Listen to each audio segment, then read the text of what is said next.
Dr. Ambedkar, do you think democracy is going to work in India? No. Except in a formal sense, if you want.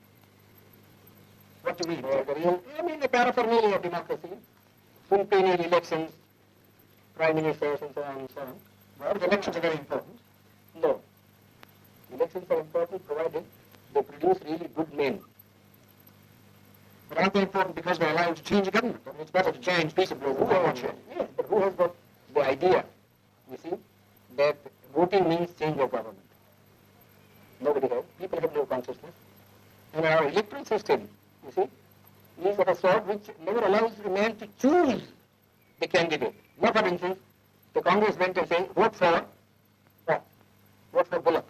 Yes. Isn't it? Yes. Well, the man never cared who represented the Bullock. Whether it was the donkey who represented the Bullock, you see, or a very educated man who represented the Bullock.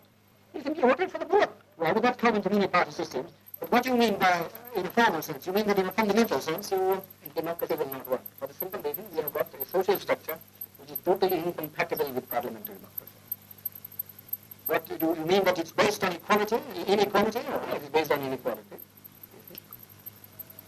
and therefore unless you can get rid of the caste system, you don't The think social structure got to be altered.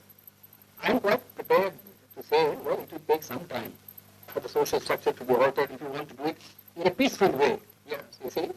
But then somebody must be making the effort to change the social system. But your Prime Minister and others make a lot of speeches against the caste system. These endless speeches, you know, the same sort of, I'm sick of speeches. We like to have action. Well, what action do you want? Some program, you see? Some machinery by which the thing could be altered. Some action. Well, but supposing it doesn't work, what alternative do you see? Well, the alternative, I don't think, is some kind of communism. And why do you think that would help the country more? Would That it would raise help the it. standard of living anymore? Yes, it does. How? Undoubtedly. I don't know who cares really for this election business. People want food, people want their material needs to be satisfied. In democracy, in America, yes, I agree. You see, the democracy works, and I don't think there ever would be communism in America. I've just come from that country. I was invited to give a degree, take a degree. That's because each American earns so much. Well, you think you can begin to do